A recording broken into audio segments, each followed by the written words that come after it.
Amen. So welcome sa ating morning revival preview. At ang schedule natin ngayon ay week 3, day 4. Praise the Lord. So meron tayo rito dalawang verses, babasahin ko. Colossians 1:28, whom we announce, admonishing every man and teaching every man in all wisdom, that we may present every man full grown in Christ. So yung highlights niya is, present every man full grown in Christ. No? So pag nag-shepherd tayo, dapat umabot na yung sinashepherd natin ay full grown in Christ. Then we can present them. Amen. Hebrews 12:10. Amen. For they discipline for a few days, as it seemed good to them. But he, for what is profitable, that we might partake of his holiness. Amen. So dito naman binabanggit yung discipline. Parang mga believer ayaw ang discipline. Pero ito ay parte ng paggawa ng Diyos. Discipline. Amen. Sabi niya, yung mga magulang natin, tinutukoy dito, they discipline for a few days as it seemed good to them. Amen. Okay, but he, for what profitable, for what is profitable, that we might partake of his holiness. Sabi niya, yung discipline ay nagre-resulta na kung saan tayo ay madadala sa pakikibahagi sa kanyang kabanalan. So, ganun. Amen. So, magbasa na tayo. Magbabasa na ako. Amen. The meaning of the word mature in Greek is at the end point. At the end point. So, yung mature daw sa Greek ay at the end point. Hanggang sa katapusan. O na umabot na sa katapusan. Sagad na. Ibig sabihin, mature na. Nakarating na. Amen. Doon sa dulo. Amen. This word is used many times in the New Testament, referring to the believers being full-grown, mature, and perfected in the life of God. Although we receive the life of God when we are regenerated, after regeneration, we still need to grow and mature unto perfection in this life. Amen. So yung regeneration, simula lang yan. Pagkatapos ng regeneration, dapat pa-perfect tayo sa pamamagitan ng growth in life. Amen. Colossians 1:28 and 4:12 show us that the laboring of the apostles in Christ for the believers and their struggling in prayer for them are all for the believers' growth and maturity, that they may be presented and displayed full grown, mature before Christ. Amen. So lahat ng ginagawa ng apostol ng panahon niya, ang kanilang mga pagpapagal, panalangin para sa mga banal, ay upang madala sila sa pagkagulang. No? At sa panahon ng kanilang pagkagulang, sinasabi rito, sila ay dinadala, no? Pinipresenta sa harapan ng Diyos bilang mga gumulang. So tama naman yun eh. So hindi ba natural lang naman kung tayo ay nag-alaga, maski mga anak nyo, pag inalagaan nyo, ang sarap nilang i-display pag sila ay lumaki na. Di ba? Pag lumaki na yan, maganda ng tignan talaga yan eh. No? At yung mga nag-alaga, mga nagpakain, lalo na yung kanilang mga magulang, ay napakasayang ma-display yung mga anak nila na lumaki na, lumago na. So, ganun din tayo sa spiritual. No? Kapag nag-alaga ka ng mga believer, no, buong tiyaga mong pinagpagala ng mga yan, darating ang isang panahon, sila ay mamature. Di ba? Mape-perfect. At yung mga yan ay parang glory mo din sapagkat ikaw ang nagpagal para sa kanila. Amen. Kaya maganda mag-alaga tayo. Pastol tayo. Hindi lang sapat na na-preach mo yung gospel sa isang tao. Dapat pastulin mo siya. Pakainin, alagaan, turuan, dalhin sa buhay eklesiya hanggang sa siya ay ganap na gumulang. Oh, pag gumulang yan. Hindi basta-basta. Yan ay aalalahanin ng Panginoon sa kanyang pagbabalik. So today's reading na ako. The discipline of the Holy Spirit refers to what the Holy Spirit is doing in our outward environment. It refers to His arranging of all people, things, and happenings through which we are being disciplined. O ito, binabanggit na yung discipline of the Holy Spirit. Si Brother Nee, merong isang message dyan. Ang title ay Discipline of the Holy Spirit. So, naalala ko, dinefine niya, itong discipline of the Holy Spirit, sabi niya, ito yung mga bagay na kailangan tiisin mo. Ibig sabihin, masakit siya. Kasi kailangan mo siyang tiisin eh.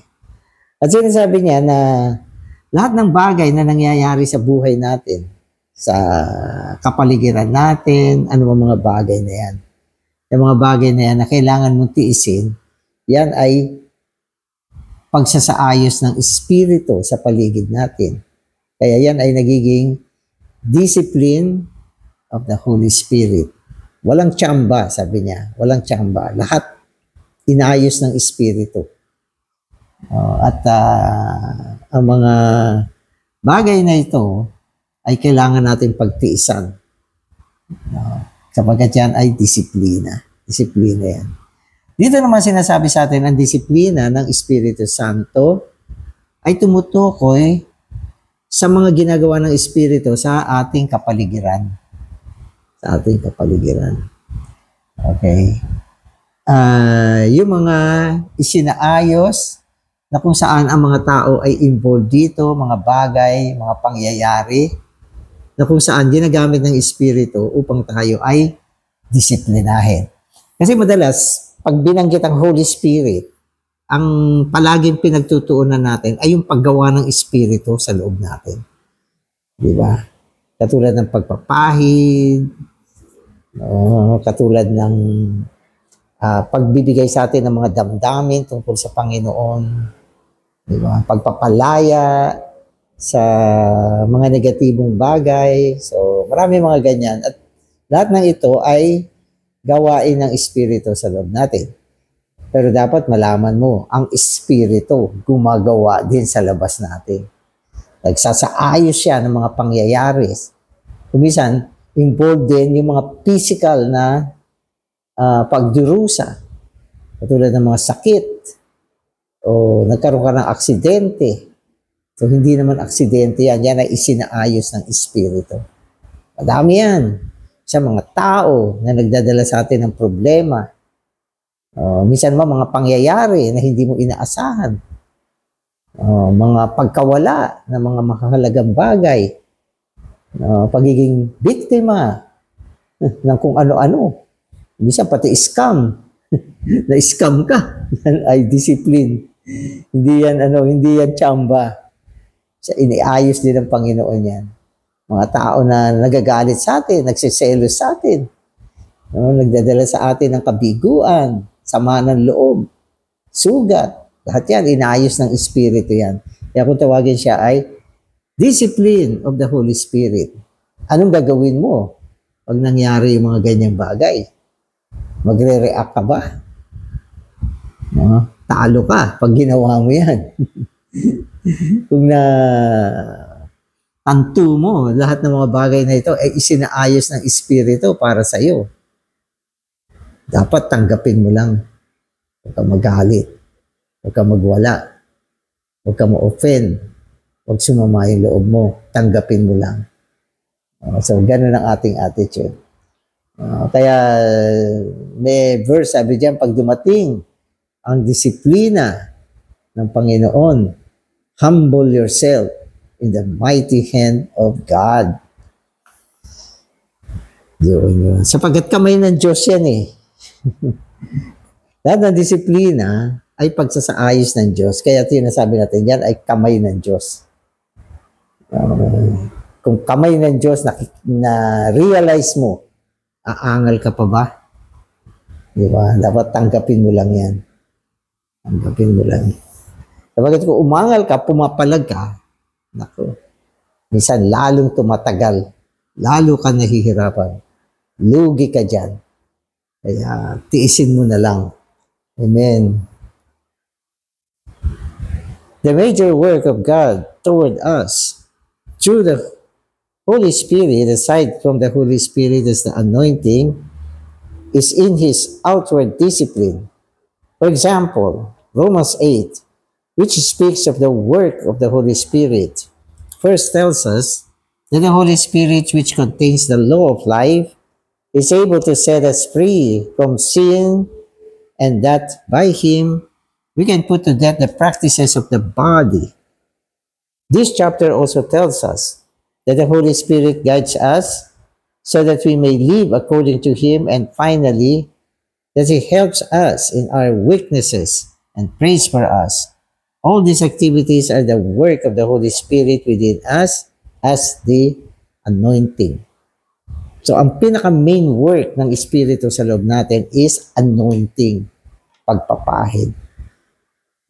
At mula sa pagpapahid, nagkakaroon tayo ng mga iba't ibang karanasan. Katulad yung law of life, nagpapalaya sa kasalanan at kamatayan.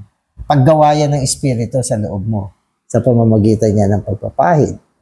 Diba? So, meron siyang kapangyarihan na ibukod tayo mula sa mga makasalanang bagay. So, sinasabi rin dito na ang Espiritu Santo kaya niyang ilagay sa kamatayan ang mga pagsasagawa ng ating mga laman. Yan ay pagsasagawa din ng Espiritu sa loob natin. At ang Espiritu ay gumagabay sa atin upang tayo ay mabuhay ayon sa Kanya. Yan ay paggawa ng Espiritu sa loob natin. At tinutulungan tayo sa panahon ng ating kahinaan, at siya ay nananalangin para sa atin. Lahat ng ito ay gawa ng Espiritu sa loob natin. Kaya ang Espiritu Santo ay aktibo sa loob natin. So, yan yung ginagawa niya. Pero, bukod dyan, ang Espiritu ay gumagawa din sa labas natin. Nagsasaayos siya ng mga bagay upang dalhin sa atin ang disiplina ng Espiritu Santo. Amen. In the latter part of this chapter, we read that all things work together for good to those who love God. This speaks of the discipline of the Holy Spirit in our outward environment. O yung verse naman, biglang pumasok na sinasabi, sinasabi rito, lahat ng mga bagay ay gumagawa para sa ating ikabubuti. So, yan ay paggawa ng Espiritu sa labas natin. Ibig sabihin, isinasaayos ng Espiritu lahat ng bagay upang gumawa para sa ikakabuti natin. At yan ang disiplina ng Espiritu. Kung tutusin, pag inisip mo, disiplina, masakit siya. Pero dito, sinasabi niya, ito ay gumagawa ng mabuti. Masakit, pero mabuti siya. Oo. Ito ay para sa ating ikabubuti. Lahat ng disiplina ng Espiritu Santo sa isang banda ay masakit. Pero sa kabilang banda, ito ay para sa ating ikabubuti. Amen.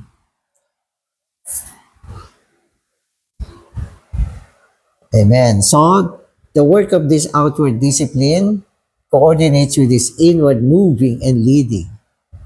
So, sa labas, may disiplina ng Espiritu. Sa loob, merong paggawa ng Espiritu sa pamamagitan ng anointing. Meron silang pagtutulungan.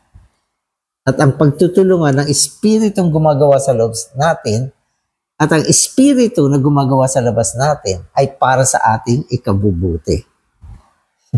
Kaya walang mali. Walang mali. No? Lahat ng ito ginagawa ng isang Espiritu lang. Nagtutulong sila sa loob mo, may gumagawa, nagpapahid.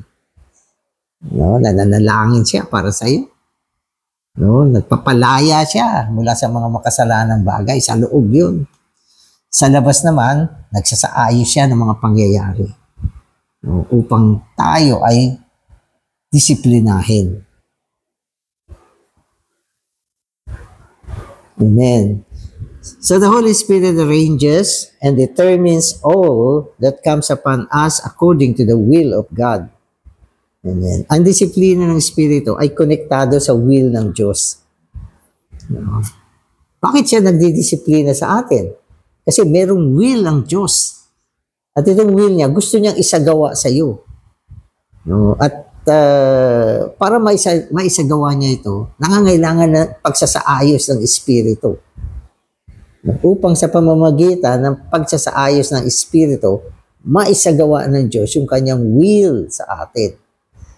No? Kaya nga lang, yung pagsasaayos niya, minsan masakit. Pero alam ng Diyos kung anong tama, anong mabuti, anong dapat para sa atin. Amen.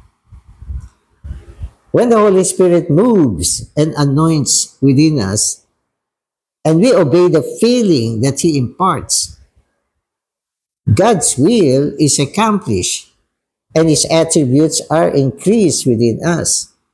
Therefore, the inward anointing of the Holy Spirit is to some extent sufficient for the obedient ones. Amen. So, ano sinasabi dito? So, pakinggan niyo mabuti. Sabi niya, kung minsan yung Espiritu ay gumagawa sa loob natin. So, panloob naman to. At sa kanyang paggawa, nakukuha niya yung ating pagsunod. Sumusunod tayo sa paggawa ng Espiritu. No? At ito ay mabuti sapagkat mula dito, na-accomplish niya yung gusto ng Panginoon sa atin. No? At sa kabilang banda, ito ay nakakapagdagdag na esensya ng Diyos sa loob natin, ang kanyang katangian, okay, ay nagkakaroon ng pagdami, paglago sa loob natin. Kaya mula sa panloob, ang kailangan niya ay obedient. Obedient. O kailangan tumalima, sumunod, makiisa sa paggawa ng Espiritu sa loob natin, at yan ay malaking blessing. Sa pamamagitan nito, ma-accomplish ng Diyos ang kanyang will sa atin. No? At ito ay kung sumusunod tayo, nagpapasakop tayo. O ito naman, sabi niya, however, if we are stubborn, if we do not obey the inner anointing and rebel time after time, the Holy Spirit is compelled to rise up an environment, chasten and discipline us, thereby causing us to submit. So yun. Hindi ko alam kung naintindihan nyo. So, bali ganito siya. Ang Espiritu ay gumagawa sa loob natin at ang kanyang paggawa sa loob natin ay nangangailangan ng obedient. Kung tayo ay sumusunod, solved na. Okay na yon. No, tayo ay madadala sa ekonomiya ng Diyos, no? At yung kanyang kagustuhan ay maisa sa katuparan niya sa buhay natin. Kasi sumusunod ka sa damdamin na binibigay ng Espiritu, okay, sa pamamagitan ng paggawa sa loob natin. So, yun. Okay yun. Pero minsan, matigas ang ulo natin. Yun ang problema. Dahil tayo ay mga natisod na tao, matigas ang ulo natin. Kaya nga yung will na tinalakay kahapon, no, hindi submissive Hindi tayo nagpapasako. Hindi tayo nag-amen. Di ba? Sabi ng Panginoon, dapat mag-meeting ka. Maglingkod ka. Bumangon ka na maaga, magtamasa ka. Ayaw natin. Ang mga banal, minsan pag ayaw mag-meeting, ang tagal, hindi talaga nag-meeting. Pero yung kalooban nila, alam nila, ano yan, gusto talaga ng Panginoon mag-meeting. Hindi sila sumusunod. Matigas ang ulo. Anong gagawin ng Panginoon? Gagawa siya sa kapaligiran mo. Pero ang Diyos hindi sadista para saktan tayo. Kaya lang kailangan kasi. Kailangan niyang gawin yan. Gagawa siya sa kapaligiran natin upang yung kapaligiran natin ang siyang magtulak sa atin tungo sa meeting. Pero minsan masakit yung mga pagsasaayos. Masakit. So, kaya yung dalawa nagko-collaborate upang isagawa okay, ang will ng Diyos sa atin. Kulang kasi yung paggawa niya sa loob natin. Kung tutusin, sapat yun kung susundin mo. No? Ang problema, hindi tayo nakikipag-cooperate. Hindi tayo nakikipag-cooperate. Ang isa sa mga dahilan niyan, maraming hadlang sa buhay natin. Halimbawa, ayaw mo mag-meeting. Kasi may mga bagay na nakaka-occupy sa'yo, nakakaabala sa'yo. Pag inalis siya ng Panginoon, yan ay disiplina. Masakit. Pero dun mo marirealize, Lord, tama ka, patawarin mo ako. Babalik na ako. So, dahil dumaan ka sa disiplina, lumambot ka. So, hindi natin, kayang tumakas mula sa kamay ng Panginoon. Amen. Amen. Okay, so, therefore the anointing of the Holy Spirit within us is a sweet act of God's love toward us, and it's His original desire. While the outward discipline of the Holy Spirit is an act of God's hand, an act that He is compelled to perform. So sinasabi niya, yung paggawa ng Espiritu sa loob natin, punong-puno siya ng katamisan. Tamis ang pakiramdam mo. Subalit ang discipline of the Holy Spirit ay hindi, masakit. Subalit, wala magawa ang Diyos. Kailangan gawin niya to. Kailangan gawin niya to. Kaya natatandaan ko doon sa message ni Brother Ni tungkol sa discipline of the Holy Spirit, marami magagandang illustration na pinakita doon tungkol sa discipline of the Holy Spirit. Tuturuan ka talaga ng Panginoon sa pamamagitan ng kanyang disiplina. Amen. Maturity is a matter of the enlargement of capacity. To escape God's arrangement just one time is to lose an opportunity to have our capacity enlarged. Amen. So sinasabi niya rito, yung maturity ay isang bagay na nagpapalawak sa ating kapasidad. At kung ang mga pagsasaayos ng Diyos sa kapaligiran natin, okay, ay naiwala din natin ang oportunidad upang ma-bless tayo ng isang malawak na kapasidad. So, yun yung ibig sabihin, ang maturity ay bunga ng disiplina. Okay, subalit kung ang disiplina, ang malawak na kapasidad, enlargement, ay bunga ng disiplina. Subalit kung minsan yung mga disiplina ay hindi natin napipick up para maging blessing siya sa atin. At kaya dahil dyan, lumalampas yung mga pagkakataon na dapat sana tayo ay napalawak. Nasasayang din minsan kasi yung discipline eh.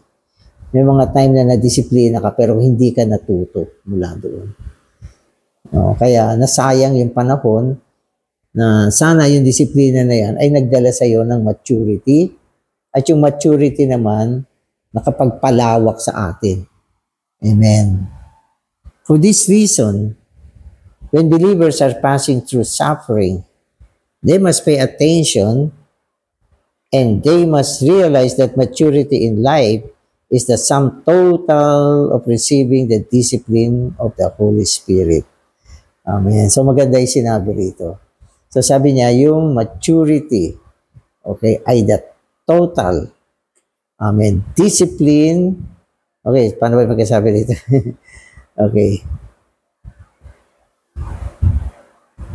Okay, sabi niya, yung maturity in life, okay, yung maturity in life, ito daw ay ang resulta, okay, ng sama-samang disiplina ng Espiritu Santo. Yon.